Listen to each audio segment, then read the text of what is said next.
ओम नमो नारायणाय नमः। ओम नमो भगवते वासुदेवाय। आज हम श्री विष्णु पुराण प्रथम अंश का दूसरा अध्याय का वर्णन करेंगे। श्री पराशर जी बोले, जो ब्रह्मा विष्णु और शंकर रूप से जगत की उत्पत्ति, स्थिति और संहार के कारण हैं तथा अपने भक्तों को संसार सागर से तारने वाले हैं, उन विकार रहित शुद्ध अविनाशी परमात्मा सर्वदा एक रस सर्व विजयी भगवान वासुदेव विष्णु जी को नमस्कार है, जो एक होकर भी नाना प्रकार के रूप में हैं, स्थूल सूक्ष्ममय है, अव्यक्त कारण और व्यक्त कार्य रूप में हैं तथा अपने अनन्य भक्तों की मुक्ति के कारण हैं। उन विष्णु भगवान को नमस्कार है, जो विश्व रूप भगवान विश्व की उत्पत्ति, स्थिति और संहार के मूल कारण है। उन परमात्मा भगवान विष्णु को नमस्कार है, जो विश्व के अधिष्ठान हैं, अति सूक्ष्म से भी सूक्ष्म हैं, सर्व प्राणियों में स्थित पुरुषोत्तम और अविनाशी हैं, जो परमार्थ वास्तव में अति निर्मल ज्ञान स्वरूप हैं, किंतु अज्ञानवश नाना पदार्थ रूप से प्रतीत होते हैं तथा जो काल स्वरूप से जगत की उत्पत्ति और स्थिति में समर्थ एवं उसका संहार करने वाले हैं। उन जगदीश्वर, अजन्मा, अक्षय और अव्यय भगवान विष्णु को प्रणाम करके तुम्हें वह सारा प्रसंग क्रमशः सुनाता हूँ, जो दक्ष आदि मुनि श्रेष्ठों के पूछने पर पितामह भगवान ब्रह्मा जी ने उनसे कहा था। वह प्रसंग दक्ष आदि मुनियों ने नर्मदा तट पर राजा पुरुकुत्स को सुनाया था तथा पुरुकुत्स ने सारस्वत से और सारस्वत ने मुझसे कहा था, जो प्रकृति से भी परम श्रेष्ठ अंतरात्मा में स्थित परमात्मा रूप वर्ण, नाम और विशेषण आदि से रहित है, जिनमें जन्म, वृद्धि, परिमाण, अक्षय और नाश, इन छह विकारों का सर्वथा अभाव है।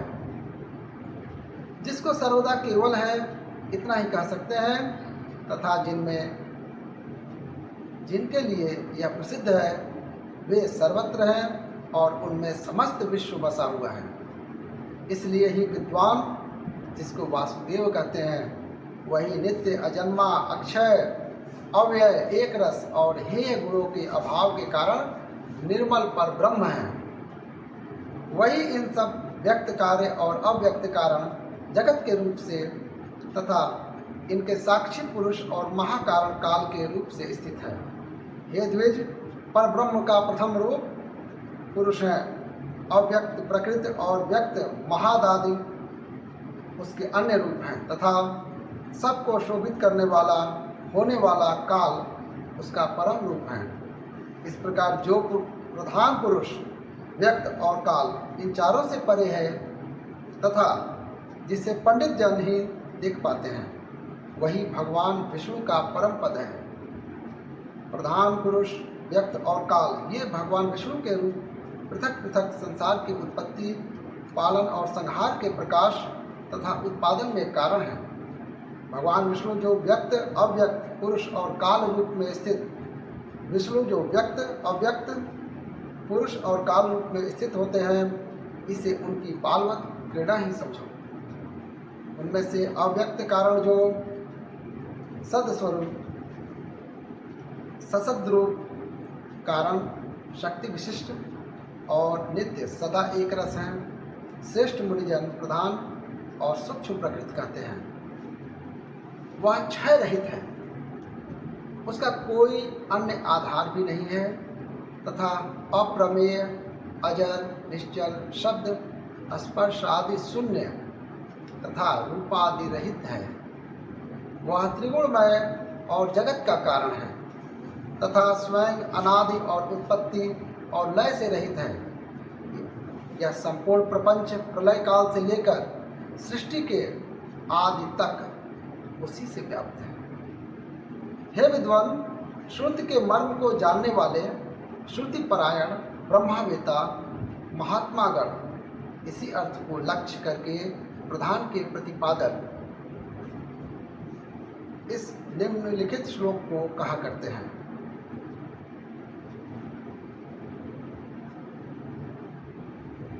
उस समय प्रलय काल में न दिन था, न रात्रि थी, न आकाश था, न पृथ्वी थी। नार्सित ज्योतिर्भुज नायत श्रोत्रादिबुद्ध ध्यान पुलभ्यमेकम प्राधानिकम ब्रह्म पुष्मास्तदासितम। न प्रकाश था, न उनके अतिरिक्त कुछ और ही था, बस श्रोत्रादि इंद्रियों और बुद्धि आदि का अविषय एक प्रधान ब्रह्मा और पुरुष ही था। हे विप्र, विष्णु के परम पादि रहित स्वरूप से प्रधान और पुरुष ये दो रूप हुए। उसी विष्णु के जिस अन्य रूप के द्वारा वे दोनों सृष्टि और प्रलय काल में संयुक्त और वियुक्त होते हैं, उस रूपांतर का ही नाम काल है। बीते हुए प्रलय काल में यह व्यक्त प्रपंच प्रकृति में लीन था, इसलिए प्रपंच के इस प्रलय को प्राकृत प्रलय कहते हैं। हे द्विज, काल रूप भगवान अनादि है, इनका अंत नहीं है, इसलिए संसार की उत्पत्ति, स्थिति और प्रलय भी कभी नहीं रुकते, वे प्रवाह रूप में निरंतर होते रहते हैं। हे मैत्रेय, प्रलय काल में प्रधान प्रकृति के साम्यावस्था में स्थित हो जाने पर और पुरुष के प्रकृति से पृथक हो जाने पर भगवान विष्णु का काल रूप इन दोनों का धारण करने के लिए प्रवृत्त होता है। इन दोनों को धारण करने के लिए प्रवृत्त होता है। तदनंतर सर्ग काल उपस्थित होने पर उन पर ब्रह्म परमात्मा विश्व रूप सर्वव्यापी सर्वभूतेश्वर परम सर्वात्मा परमेश्वर ने अपनी इच्छा से विकारी प्रधान और अविकारी पुरुष में प्रविष्ट होकर उनको शोभित किया। जिस प्रकार क्रियाशील न होने पर भी गंध अपने सन्निधि मात्र से ही मन को क्षोभित कर देता है, उसी प्रकार परमेश्वर अपने सन्निधि मात्र से ही प्रधान और पुरुष को प्रेरित करते हैं। हे ब्रह्मांड, वह पुरुषोत्तम ही इनको क्षोभित करने वाले हैं और वे ही क्षुब्ध होते हैं तथा संकोच, साम्य और विकास, क्षोभ उपयुक्त प्रधान रूप से भी वे ही स्थित हैं। ब्रह्मादि समस्त ईश्वरों के ईश्वर वे विष्णु ही समष्टि व्यष्टि रूप ब्रह्मादि जीवन रूप तथा महत्व स्वरूप से स्थित हैं। ये द्विश्रेष्ठ सर्ग काल से प्राप्त होने पर गुणों की साम्यावस्था रूप प्रधान जब विष्णु के क्षेत्र रूप से अधिष्ठित हुआ तो उससे महत्व की उत्पत्ति हुई। उत्पन्न हुए महान को प्रधान तत्व ने आवृत्त किया। महतत्व, सात्वित्व, राजस और तामस भेद से 3 प्रकार का है, किंतु जिस प्रकार बीज छिलके से समभाव से ढका रहता है, वैसे ही यह त्रिविध महत्त्व प्रधान तत्व से सब ओर व्याप्त है। फिर त्रिविध महत्व से वैकारिक, सात्विक, तेजस, राजस और तामस भूत आदि 3 प्रकार का अहंकार उत्पन्न हुआ। हे महामुने, वह त्रिगुणात्मक होने से भूत और इंद्रिय आदि का कारण है और प्रधान से जैसे महत्व व्याप्त है वैसे ही महत्व से वह अहंकार व्याप्त है। भूत आदि नामक तामस अहंकार ने विकृत होकर शब्द तन्मात्रा और उससे शब्द गुण वाले आकाश की रचना की। उस भूतादि तामस अहंकार ने शब्द तन्मात्रा रूप आकाश को व्याप्त किया। फिर शब्द तन्मात्रा रूप आकाश ने विकृति होकर स्पर्श तन्मात्रा को रचा। उस स्पर्श तन्मात्रा ने बलवान वायु हुआ, उसका गुण स्पर्श माना गया है। शब्द तन्मात्रा रूप आकाश ने स्पर्श तन्मात्रा वाले वायु को आवृत किया। फिर स्पर्श तन्मात्रा रूप वायु ने विकृत होकर रूप तन्मात्रा की सृष्टि की। रूप तन्मात्रा युक्त वायु से तेज उत्पन्न हुआ उसका गुण रूप कहा जाता है। स्पष्ट तन्मात्रा रूप वायु ने रूप तन्मात्रा रूप से तेज आवृत्त किया, फिर रूप तन्मात्रा वृत्त तेज ने विकृत होकर रस तन्मात्रा में की रचना की। उस रस तन्मात्रा रूप से रस गुण वाला जल उत्पन्न हुआ। रस तन्मात्रा ने जल को रूप तन्मात्रा में तेज ने आवृत्त किया।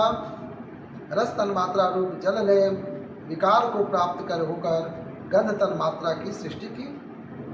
उससे पृथ्वी उत्पन्न हुई जिसका गुण गंध माना जाता है। उन आकाश आदि भूतों में तन्मात्रा है, अर्थात केवल उनके गुण शब्दाब्दी ही हैं, इसलिए वे तन्मात्रा गुण रूप ही कहे गए हैं। तन्मात्राओं में विशेष भाव नहीं है, इसलिए उनकी अविशेष संज्ञा है। वे अविशेष तन्मात्राएं शांत, घोर अथवा मूढ़ नहीं है, अर्थात उनका सुख दुख या मोह रूप से अनुभव नहीं हो सकता है। इस प्रकार तामस अहंकार से यह भूत तन्मात्रा रूप सर्ग हुआ। 10 इंद्रियां तेजस अर्थात राजस अहंकार से और उनके अधिष्ठाता देवता वैकारिक अर्थात सात्विक अहंकार से उत्पन्न हुए कहे जाते हैं। इस प्रकार इंद्रियों के अधिष्ठाता 10 देवता और 11वां मन वैकारिक सात्विक हैं। हे द्विज, त्वक, चक्षु, नासिका, जीवा और श्रोत्र, ये 5 बुद्धि की सहायता से शब्द आदि विषयों को ग्रहण करने वाली 5 ज्ञानेंद्रियां हैं। हे मैत्रेय, पायु, उदा, उपस्थ लिंग, हस्त, पाद और वाक, ये 5 कामेंद्रियां हैं। इनके कर्म, मल मूत्र का त्याग, शिल्प, गति और वचन बतलाए जाते हैं। आकाश, वायु, तेज, जल और पृथ्वी, ये 5 भूत उत्तरोत्तर क्रमशः शब्द, स्पर्श आदि 5 गुणों से युक्त हैं। ये 5 भूत शांत, घोर और मूढ़ हैं, अर्थात सुख दुख और मोह युक्त हैं, अतः ये विशेष कहलाते हैं। इन भूतों में पृथक पृथक नाना शक्तियां हैं, अतः ये परस्पर पूर्णतया मिले बिना संसार की रचना नहीं कर सकते। इसलिए एक दूसरे के आश्रय रहने वाले, एक ही संघात की उत्पत्ति के लक्ष्य वाले, महत्व से लेकर विशेष पर्यंत प्रकृति के इन सभी विकारों ने पुरुष से अधिष्ठित होने के कारण परस्पर मिलकर सर्वथा एक होकर प्रधान तत्व के अनुग्रह से अंड की उत्पत्ति की। ये महाबुद्धे, जल के बुलबुले के समान क्रमशः भूतों से बढ़ा हुआ यह गोलाकार और जल पर स्थित महान अंड ब्रह्म हिरण्यगर्भ रूप विष्णु का अति उत्तम प्राकृत आधार हुआ। उसमें वे अव्यक्त स्वरूप जगतपति विष्णु अव्यक्त हिरण्यगर्भ से स्वयं ही विराजमान हुए। उन महात्मा हिरण्यगर्भ का सुमेरु गर्भ को ढकने वाली झिल्ली, अन्य पर्वत जरायु गर्भाशय तथा समुद्र गर्भायस्थ रस था। हे विप्र, उस अंड में ही पर्वत और द्वीप आदि के सहित समुद्र, ग्रह गण के सहित संपूर्ण लोक तथा देव, असुर और मनुष्य आदि विविध प्राणी वर्ग प्रकट हुए।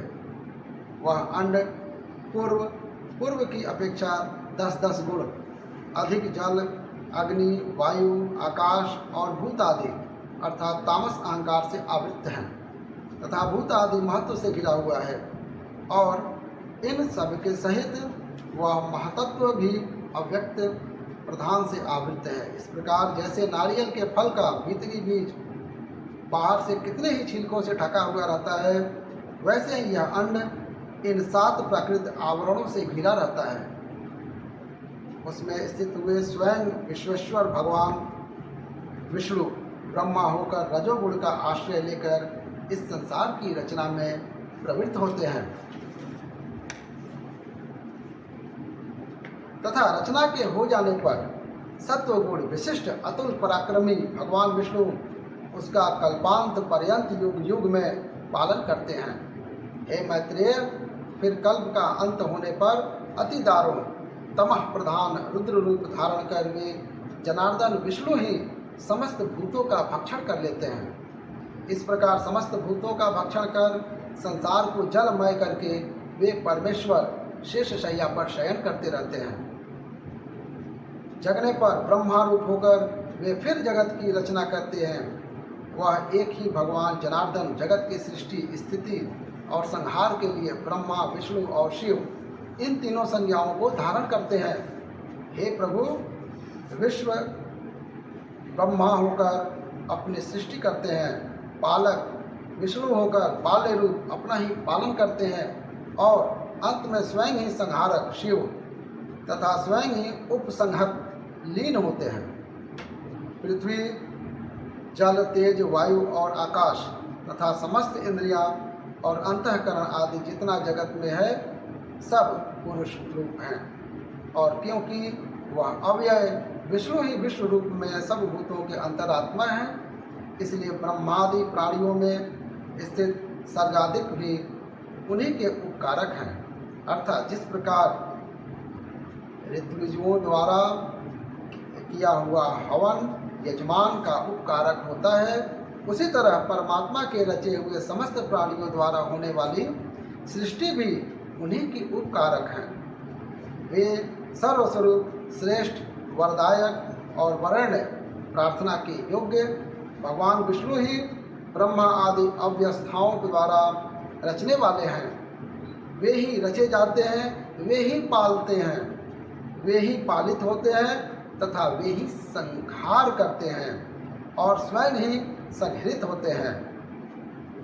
इति विष्णुपुराणे प्रथम अंशे द्वितीयोऽध्याय। ओम नमो नारायणाय नमः। ओम नमो भगवते वासुदेवाय नमः।